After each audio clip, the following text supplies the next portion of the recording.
VD. Satheesan ജയിലിൽ കിടന്നിട്ടുണ്ട്. അത് വിദ്യാർത്ഥി യുവജന സമരവുമായിട്ട് ബന്ധപ്പെട്ട. മുഹമ്മദ് റിയാസും ജയിലിൽ കിടന്നിട്ടുണ്ട്. എങ്ങനെയാ ജയിലിൽ കിടന്നത്? മുഹമ്മദ് റിയാസ് ജയിലിൽ കിടന്നത് ഈ കേരളത്തിനകത്ത് പ്രവർത്തിച്ചുകൊണ്ടിരുന്ന ഒരു മാധ്യമ സ്ഥാപനം, ക്രൈം എന്ന് പറയുന്ന സ്ഥാപനം, ആ സ്ഥാപനം പിണറായി വിജയന്റെ കുടുംബത്തിനെതിരായിട്ട് ഒരു അലിഗേഷൻ കൊണ്ടുവന്നപ്പോ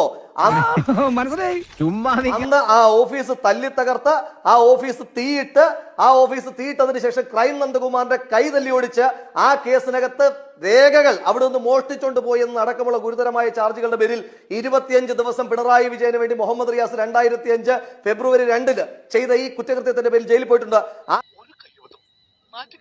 ആ 2005 ഫെബ്രുവരി 2 ശേഷമുള്ള മുഹമ്മദ് റിയാസിന്റെ പൊളിറ്റിക്കൽ ഗ്രോത്ത് റേറ്റ് നിങ്ങളൊന്ന് ആലോചിച്ച് നോക്കൂ. തൊട്ടടുത്ത കോർപ്പറേഷൻ തെരഞ്ഞെടുപ്പിൽ മത്സരിക്കുന്നു, തോറ്റിട്ടും പാർലമെന്റ് തെരഞ്ഞെടുപ്പിൽ സീറ്റ് കൊടുക്കുന്നു, പിന്നീട് അദ്ദേഹം ഈ പിണറായി വിജയന്റെ മരുമകനായിട്ട് വരുന്നു. അതൊക്കെ വേറെ ചരിത്രം.